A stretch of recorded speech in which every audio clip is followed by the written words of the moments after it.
it's fitting that our conference is led by a formidable Cobble woman who almost doesn't require the introduction that I'm about to give her, and who's at the forefront of systemic change here in Australia. Professor Megan Davis is Pro-Vice Chancellor Indigenous and Professor of Law at the University of New South Wales. She's Acting Commissioner at the New South Wales Land and Environment Court and was recently appointed the Balnarv's Chair of Constitutional Law. She was a member of the Referendum Council and the expert panel on the recognition of Aboriginal and Torres Strait Islander peoples in the Constitution. She was an expert member of the UN Permanent Forum on Indigenous Issues and is currently a member of the UN Human Rights Expert Mechanism on the Rights of Indigenous Peoples. No introduction with Professor Davis would be complete without also mentioning that she's a Commissioner on the Australian Rugby League Commission and is an avid supporter of the North Queensland Cowboys and the Queensland Maroons. So without further ado, Professor Davis's Australian keynote, the Uluru Statement from the Heart. And I think it's a great reflection on the conference organisers that the Uluru Statement from the Heart is so prominent in terms of structural reform and constitutional change. But in particular, it provides me with the opportunity to talk about the work we did with the community in designing deliberative dialogues to bring voice to the aspirations of so many First Nations peoples and some of the lessons from that.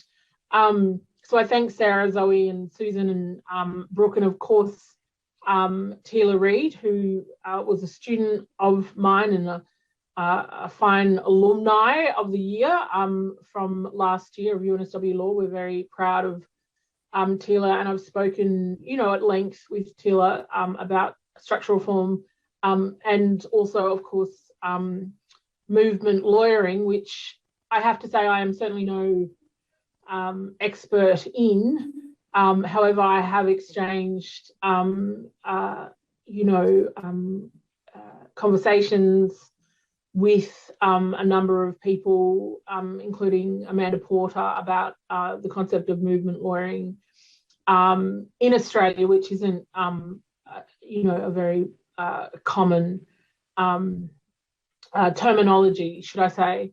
And so I think this conference does provide us with a really important opportunity to reflect on movement lawyering and the principles and the values that underpin that, and some of the lessons and experiences in Australia that can be brought to bear on this conversation about movement lawyering.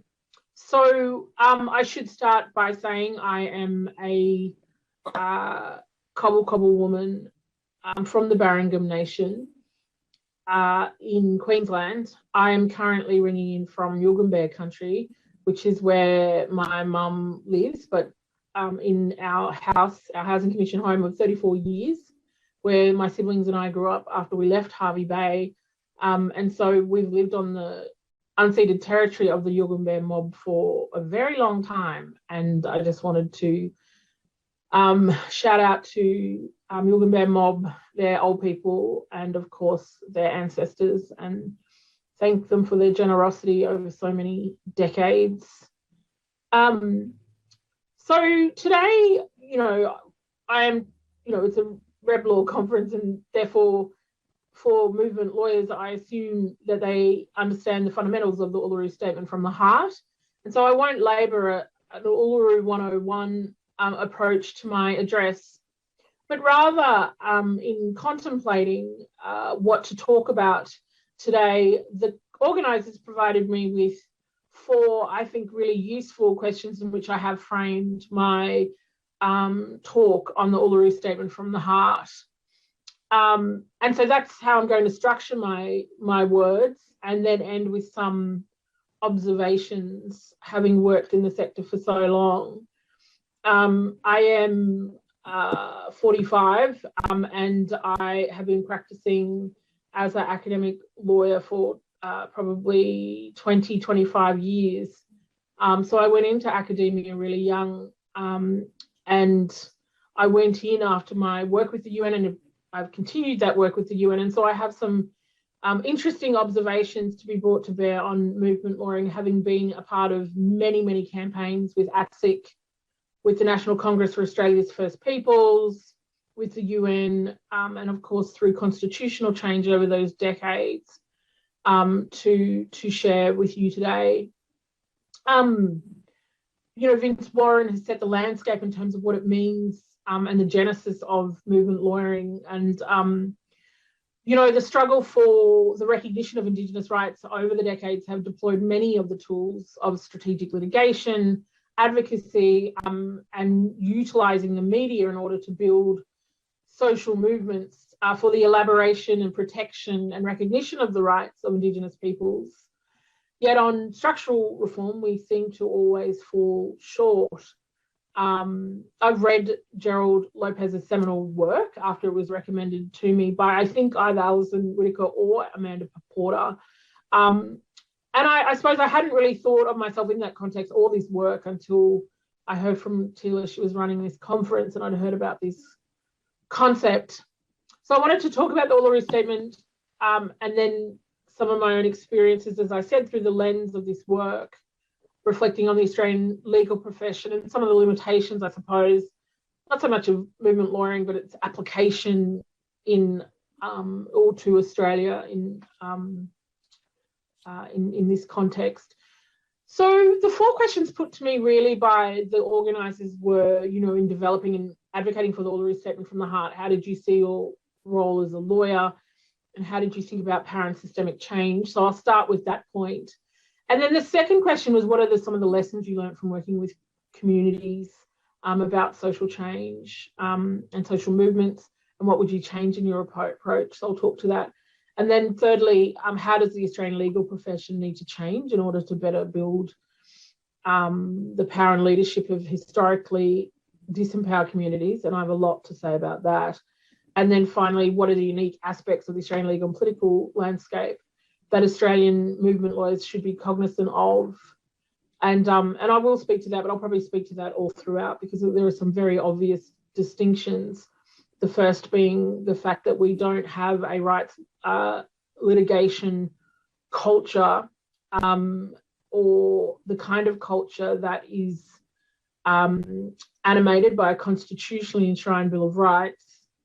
We have a very rights-reluctant culture, in fact, and having been the Bill of Rights director for George Williams and the Gilbert and Tobin Centre of Public Law when it first started in 2000, and having worked with the Bill of Rights campaign, which went from constitutional rights to Charter of Rights very quickly, and we've seen human rights being enshrined in a statutory form in both the ACT and Victoria, and also in Queensland. Are some reflections on that, given the exigency of a Bill of Rights at a Commonwealth level.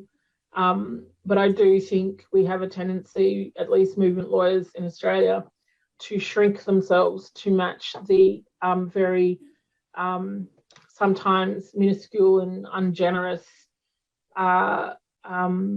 nature of the political class, and that, there is a lot more to getting reform across the line than making submissions to parliamentary inquiries.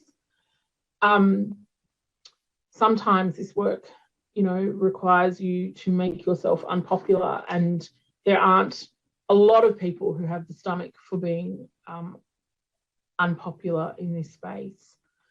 So on the first issue that I wanted to reflect upon is, what is my role in the movement, and how do I think about power and systemic change?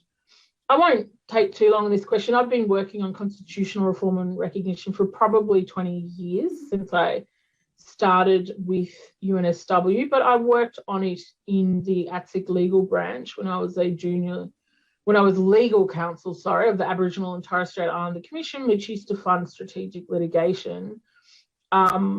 I was around the traps for when cases such as Cartanyeri were handed down, Gunner and Cabillo. I saw a lot of the impact of strategic litigation in that space. And then, of course, as just a young Aboriginal lawyer, I saw the impact that strategic litigation had in native title. And of course, the extremely detrimental impact that cases like Yorta had on native title for the rest of the country, and the decisions that sometimes barristers and lawyers make without full input from relevant parties. So I've been formally with the process in Australia, though, in terms of constitutional recognition from 2010 to now, so about 11 years. And that work on constitutional reform has been informed by, the same amount of time at the United Nations. In my final year or final semester of law at the University of Queensland, I undertook a UN fellowship at the Office of the High Commissioner for Human Rights in Geneva. That fellowship I took alongside a colleague from Yakutsk in Russia, Konstantin Robek, a Sami politician, a Sami woman, Christina Nordling, from the Sami Parliament in Sweden, and a very dear and close and recently departed friend of mine, Ferry Marizan from West Papua. And we lived together in Geneva for close to a year, working with the Office of the High Commissioner for Human Rights Indigenous project team on many facets of the UN, including the Declaration on the Rights of Indigenous Peoples. After that fellowship, I then spent a good part, 7, 8 years drafting the UN Declaration on the Rights of Indigenous Peoples, including as ATSIC's lead counsel. But I was working under the lead counsel, who was Dr. Pritchard, Sarah Pritchard, senior counsel, who is probably one of the greatest movement lawyers in Australia, alongside Dr. Hannah McGlade, who also has done extraordinary work in terms of strategic litigation and movement lawyering in Australia. But certainly I learned a lot from Dr. Sarah Pritchard in terms of public international law. And then over the last decade, I've sat on the UN Permanent Forum on Indigenous issues as an Indigenous rights expert. And now for 6 years under the UN Human Rights Council, the expert mechanism on the rights of Indigenous peoples, where the 7 members of the expert mechanism are the leading experts in the world on the UN Declaration on the Rights of Indigenous Peoples and its implementation. So I very much, in the work of Uluru, had that UN International Human Rights Law framework in the back of my mind. And the other two really key things I think that were important in influencing my work on Uluru was, in 2016, I was the commissioner on a Queensland Commission of Inquiry into Queensland youth detentions. And that was while we were undergoing, just before the Uluru Dialogues, and while we were designing the Uluru Dialogues. And I also led a 2-year inquiry into New South Wales Aboriginal children and out of home care. And that report and inquiry was known as Family is Culture. And so the Queensland Royal Commission looked at the operations of 2 youth detention centres in Queensland with respect to allegations of mistreatment of young people made by former staff members and young people who were formerly in youth detention in Queensland.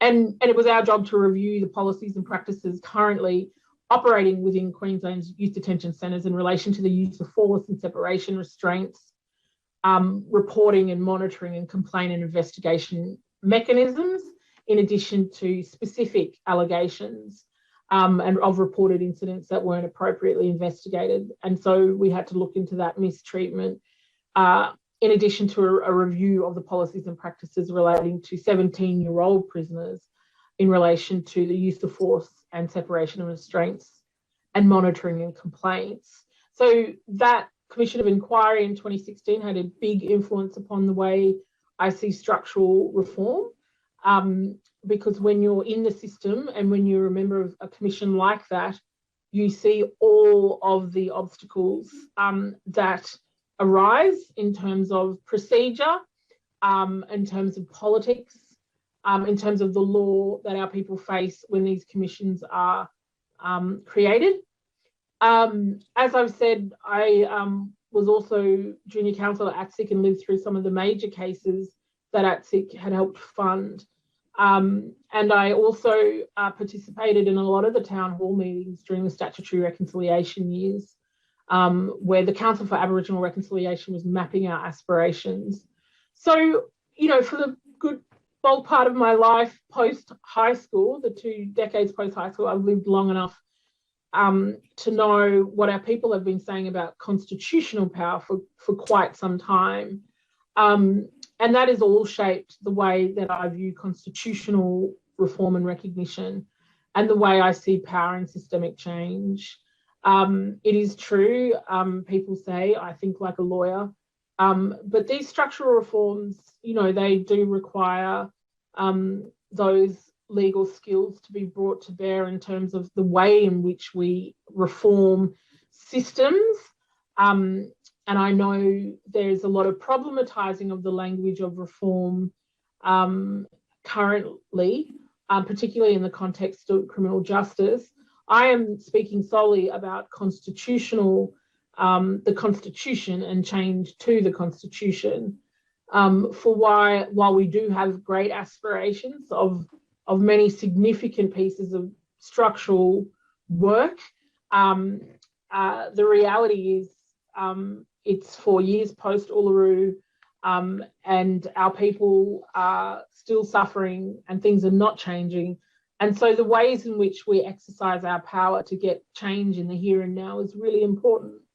And I think I had this conversation with Professor Linda Tuiwai Smith who was on a Māori Research Institute with me in New Zealand, about how you balance out theories of decolonisation with things like constitutional reform.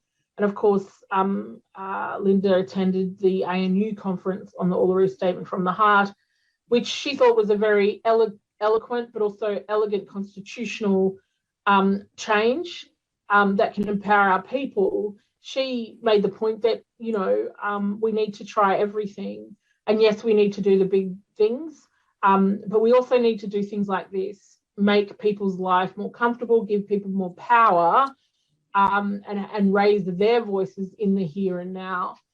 And so I think that's an important thing to keep in mind when we're doing this work. What are some of the lessons that I've learned from working with communities and social movements? What would I change in terms of my approach? One of the most powerful things about, I think, the Uluru Statement process is the process that we set up to ensure that Aboriginal and Torres Strait Islander voices were at the forefront of that work. I started developing the dialogues in about 2015. That was before the government had committed to them, and then throughout 2016. But 2014, 2015, post-expert panel, where there'd been no real response from the Commonwealth or the opposition other than to make unhelpful contributions, was the fact, you know, I was really interested in the fact that our people talk, our people convey aspirations for change, for law reform, and it falls on deaf ears. And there's so much that we have done to try and persuade and bring the Australian people on board in terms of substantive reforms, in terms of our rights, and it does not always succeed. And so I was really interested actually in this concept of people listening to you, like commissions of inquiries, like royal commissions, but not really hearing what you say. Parliament's another example. Parliamentary inquiries are another example.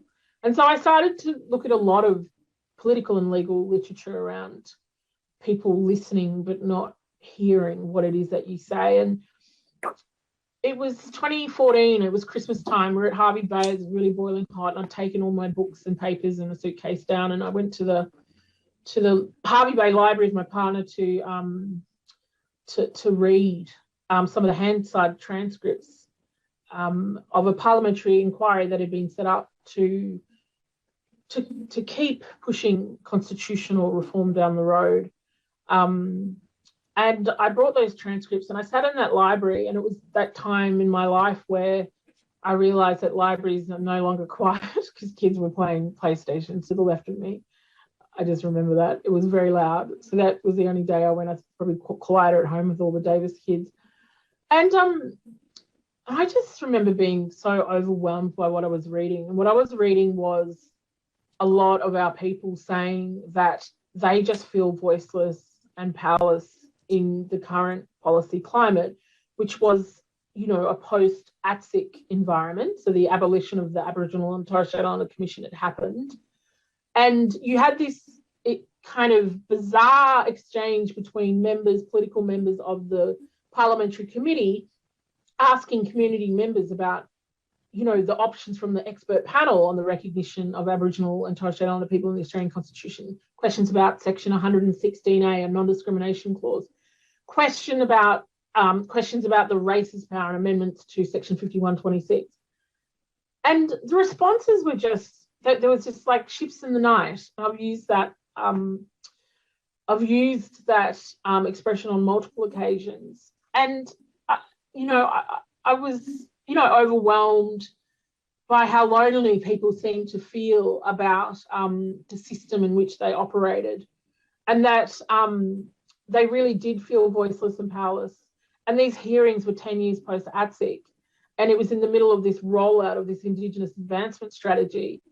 And as a public lawyer reading it, I was just so deeply moved and deeply concerned that our people can feel like this in this country, and that those politicians did not see in what they were saying, that they were not in the mood or the space to talk about constitutional recognition.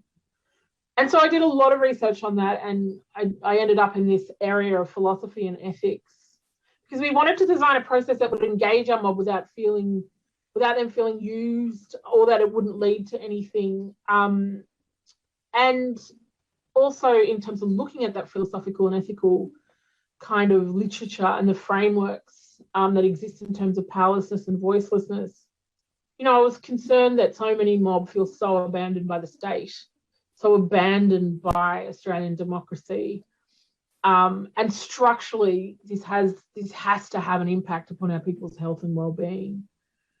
And one of the studies I looked at was, in the course of the design of the dialogues, was one by an American scholar called Jill Stauffer, who, since the dialogues and since Uluru, I've spoken about a lot, and she's come to Australia and met with me and had dumplings with Tila and I on the very famous dumpling place on Anzac Parade that I take my staff to. And she based a lot of what she wrote on interviews with ex-interns, Jewish interns in concentration camps. But it really spoke to me when she spoke about the experience of having been abandoned by humanity, compounded by the experience of not being heard.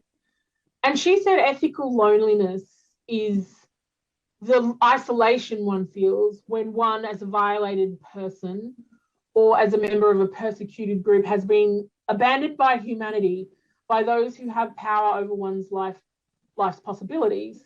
It's a condition undergone by persons who have been unjustly treated and dehumanized by human beings and political structures, who emerge from that injustice only to find that the surrounding world will not listen or cannot properly hear their testimony, their claims about what they have suffered and about what is now owed to them on their own terms.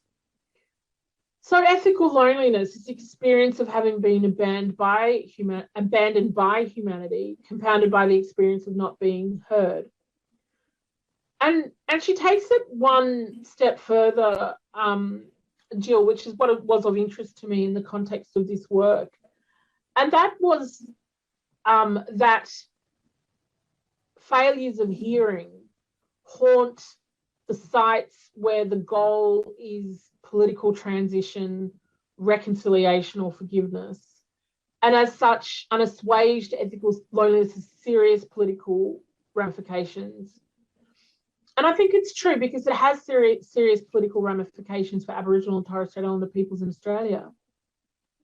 And the main argument of the book, which I find really compelling, and I'll connect next to the experience I had post-Uluru, the main argument of the book is that this form of loneliness, is widespread. It's caused not only by dehumanization, oppression, and abandonment but also by the failure of just-minded people to hear well from those who have suffered what recovery or reconciliation after massive violence or long-standing injustice would require. Such failures of hearing haunt sites where the goal is political transition, reconciliation, or forgiveness. As such, unassuaged ethical loneliness has political ramifications.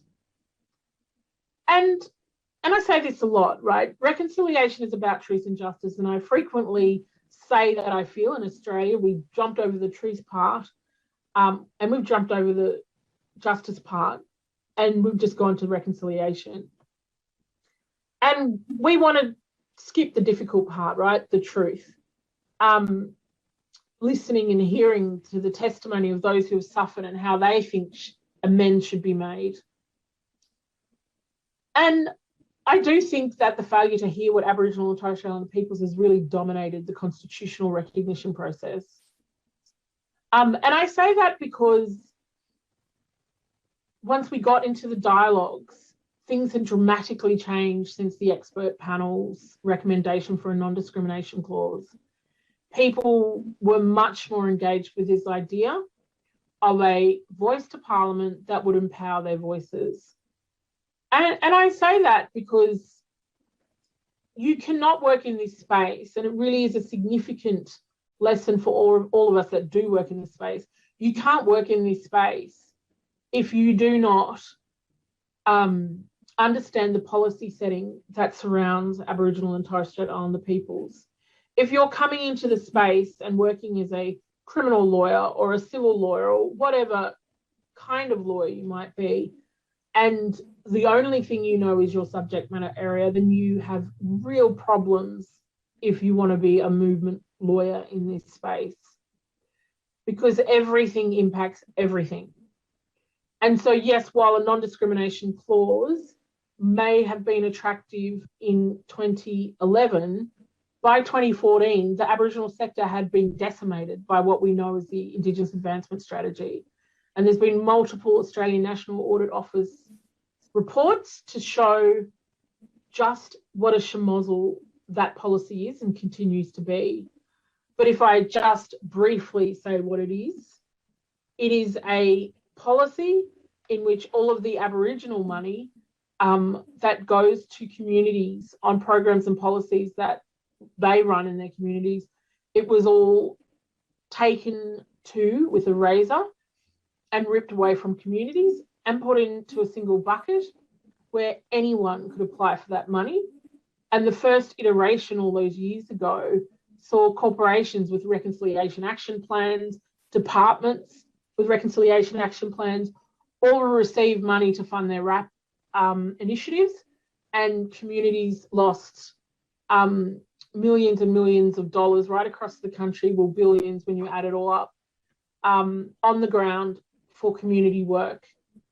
So you saw mass unemployment, you saw the loss of important programs like night patrols, so many amazing, innovative, programs that were pioneered by communities were lost, literally in the space of 7 weeks, as we now know, from the moment it was announced to the time that all of the money was cut. And because they didn't keep records, we don't know, or we didn't know what was cut. So the Commonwealth didn't know, whose money had been cut. And communities just felt completely disempowered. So by the time we got to Uluru, and people were able to discuss in a really intensive, deliberative process that involved civics education, legal education, and political assessment of reforms, and it went for 3 days, the support for a non-discrimination clause was still very high, but native title and the fatigue of litigation and people's experience of that, and also the voice, this notion of an upfront political empowerment, despite the fact that through our civics work we could see that no community would be able to bind the Parliament in terms of vetoing the Parliament. But this idea of an upfront empowerment that compels the state to have First Nations peoples at the table on laws and policies that are made about their lives was a very compelling reform to communities. If you think about the 70-odd nations of the world that have substantial Indigenous membership in terms of First Nations living on those territories, most of them have some sort of institutional voice, and most of them have some kind of mechanism that requires a duty to consult on the part of the state. So I think in terms of the work that I've done with communities, and when I reflect on the Uluru Statement from the Heart, I think that has been some of the most profound work. And that is, I, as a lawyer, really wanted and promoted Section 116A. That was really important to me because I've worked on bills of rights and non-discrimination for so long. But the IAS, all of the policy settings around communities meant that, you know, we designed a process that was not top down, that it would be bottom up. It was auspiced by IAXIS, and they got land councils to run these meetings so that our cultural authority, our cultural leaders would lead this work. Traditional owners, old people, we needed it to be imbued with that cultural authority for it to have legitimacy and support. And we really had to take a step back and think about designing a process that empowered people so that they can choose and they could prioritise without anyone in their ear the reform that they thought was most meaningful to them. And that's why we went with deliberative dialogues and not town hall meetings. We didn't need the loudest to dominate. We didn't need, you know, big groups of people coming in with groupthink and overriding what everybody else thought. Free, prior and informed consent from the Declaration means that we needed to inform our people, and we did, a sample of First Nations people from right across the country, and that was the result that they came up with. And so I think very much that the consensus at Uluru was a testament to that, to the efficacy of that structured process, because it allowed the wisdom and intent of our people, of First Nations peoples, through the regional dialogues to coalesce in a common position. And that is really important. It's important in the context of what I referred to in terms of listening and hearing. We're very good in Australia to paying lip service to listening, but we're not really hearing what people have to say. So just moving on to the last two questions, because I'm conscious of time. How does the Australian legal profession need to change in order to better build the power and leadership of historically disempowered communities? Look, I think at the end of the day, and this is a really difficult one, there's a lot of things going on in space that are that is both good and concerning. My biggest concern is right across the board, a lot of token gestures to listening, but not really listening. And there's a lot of kind of disclosures of privilege and white privilege and class privilege, but those kinds of affectations are taking up a lot of space. And, you know, I think the legal profession has to do, or at least focus less on, you know, acknowledgements of country, and more on the ways in which they do incorporate Indigenous voices and viewpoints into their work. Because even when they do set up advisory committees, and I know this from very important law reform or law bodies across this continent, Indigenous peoples are saying one thing and the executive are overruling them and doing another. And that's an example of listening but not hearing. And that's why I started with that comment. What unique aspects of the Australian legal and political landscape should Australian movement lawyers be cognizant of? I've already referred to some of the most significant ones. Comparative analysis is always really a difficult thing. It's the same with Indigenous affairs, where people come here with big theories of treaties and nation building and all these kinds of things without any real regard for the very distinct nature of Australia.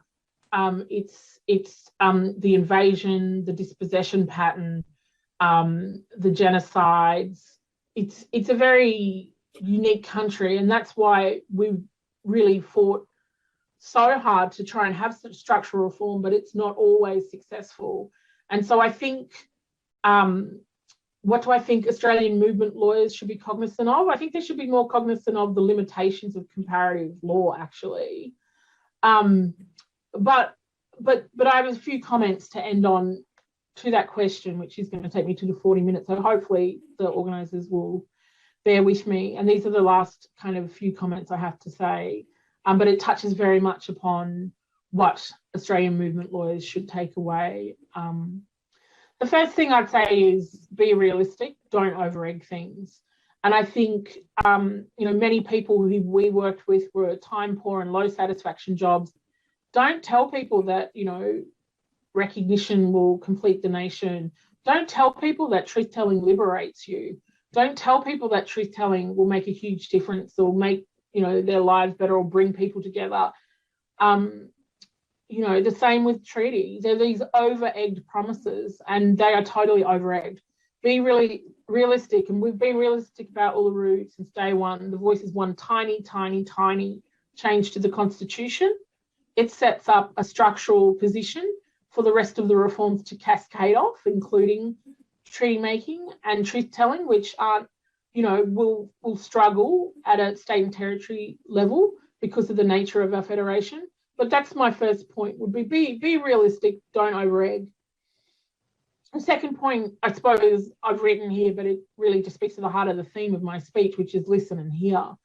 People will listen, but they're not really hearing. And I haven't seen that change a lot post Uluru, including among colleagues who, say, well, you got it wrong, or 116A, non-discrimination clause didn't get up, or, do treaty first. And I'm like, well, if you support the right to self-determination, then you should respect the decision-making of these people in the dialogues. They went through an intensive deliberative process that included civics education and constitutional law teaching and lectures on the legal options. If you talk about the right to self-determination, then you need to respect people's decision-making in that space. The third point I would make is, this work doesn't make you popular. In fact, it makes you really unpopular. It makes a lot of people uncomfortable. And Australia is a very small place. People do not want to lose currency with governments at any levels by saying things and participating in things that might not make them popular. And why am I saying this? Because, Uluru made me unpopular with huge numbers of people. And I'm not sure in terms of movement lawyering, and the big utopian, big thinking, blue sky thinking that needs to be done on reform and for our people, but right across the board in a lot of policy areas in Australia, you can't do this work without there being some tension or discomfort. The next point I wanted to make is there's no real secret, really. This sounds like it's counterintuitive, but there's no secret to working with the mob other than respecting them and listening and hearing to what they're saying. ATSIC did a study towards the end of the ATSIC period about what kind of legal services mob wanted. And, they came back and said, we don't necessarily want Aboriginal legal services. We just want good legal services. And that is what mob want. And I think that's important to keep in mind too, in terms of overthinking things. The next thing I just want to make the point, and I suppose it talks to the discomfort or lack of popularity issue that I referred to, and that is the uncomfortable conversations that need to be had, and they need to be had in a really respectful way about the things that are driving structural disadvantage. For example, ALSs and their role in charge bargaining incarceration rate, the use of commissions of inquiries and royal commissions, as a can-kicking exercise by the state, and many of us are complicit in that. This idea that somehow truth-telling is going to liberate us, when in fact Canada's telling us, look, we've done it 3 or 4 times and it hasn't led to a substantive change in relations. We need to have these uncomfortable conversations. We need to have them in a really respectful way. The sixth point I really wanted to make was working with people.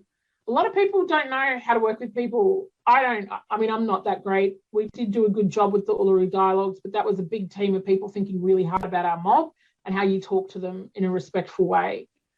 But I have found over the years with Bills of Rights and Charter of Rights movements that what we would call movement lawyers and movement lawyering, there's kind of a failure to understand who the Australian people are and how to talk to them. And I've spoken about this before on multiple occasions about the kinds of ways in which we frame those groups who don't support enshrined rights as problematic. We need to find ways to talk to the Australian people to change the Australian nation, and we're not that great at that. So we can continue down this kind of adversarial us and them track, but at some point, if you want change in this country and in this world, you need to talk to other Australians that you don't want to talk to, and you need to be in Parliament House lobbying. And, you know, I find with my academic colleagues, you know, there's a lot of lawyers that are uncomfortable with that aspect of law reform, but that is law reform. You're not going to get change to laws and policies if you're not actually down there lobbying. It's okay to be political, yeah, and there's a lot of people that feel uncomfortable in that space. And so my final point really is, again, it's connected to listening and hearing as a movement lawyer, the second guessing. My advice to lawyers is to think carefully about second guessing. You know, people talk about the right to self-determination, their commitment to the DRIP, but questioning the decision-making of the Uluru dialogues. People after Uluru rang me and said, you know, you got it wrong. What happened to the non-discrimination clause? Like, what have you done? As if somehow I'd puppeteered the entire process over 2 years. And my response was, you should be listening to what it was that the mob are trying to say. A constitutionally enshrined voice is speaking to the fact that people listen, but they don't hear. And what we're talking about is compelling the state to have us at the table when laws and policies are made about our lives. I mean, we've even had fights in the Law Council of Australia about this fundamental point. And so I just end on that point about the continual second guessing. And lastly, I'll finish at 40 minutes, which is 10 minutes over my time. The last point I want to make is about humility. It's really important to be humble. It's really important to be humble. Don't talk about your clients in public. Don't talk about this work or boast or skite about this work. This is really serious work. And I'm not saying people do. I'm not singling out any sector or any person. But humility really matters when you're working with vulnerable and marginalised communities, because, you know, they've had a lot. They have suffered a lot. And that certainly was the case with the work that I do and continue to work 4 years after Uluru with all of the communities that we've worked with and more. It's really important to be humble about this work. And I do feel really privileged to be working with our First Nations peoples and to have led the Uluru Statement from the dialogue process with Auntie Pat Anderson and another lawyer, Noel Pearson. But it is Australia's greatest challenge now. And there is a obligation upon movement lawyers to support the Uluru Statement from the heart and to support us in terms of pushing for an enshrined voice to Parliament and to block the current government, the next government, from legislating first. We have to build a people's movement. And I urge all of you to go to the ulurustatement.org website and sign up. That is the Uluru Dialogue, is where all the leaders and the leadership from the Uluru process and before we've got ex-ATSIC leaders, we've got leaders from Congress and others post-Uluru. But the Uluru Dialogue is the group pushing forward these reforms. And we definitely need movement lawyers to jump on board and help with this reform. So I'm going to end there. I hope some of my insights from this process have been useful to you. And I wish you well with the remainder of the conference, which I think is really fabulous and innovative, and something that gives a lot of framework and voice to things I've thought about in my work, but haven't really had a framework in which to place it. So thank you. Thank you, Professor Davis, for such a thoughtful and powerful Australian keynote. And I think, you know, once again, we're really seeing the theme of listening, or as Vince would say, do it, don't say anything, coming through again, and this idea of the failure in Professor Davis's words, the failure of just-minded people to hear well, and the importance of Aboriginal and Torres Strait Islander voices being at the forefront in circumstances where they've been abandoned by the state. And those are things that we'll keep exploring throughout the conference. And on that note, as Professor Davis noted, we're now right on 12:15 Eastern Standard Time. And so I'll pass over to my fellow co-organiser, Tila Reid, for our next session, Systemic Racism, Power and Justice.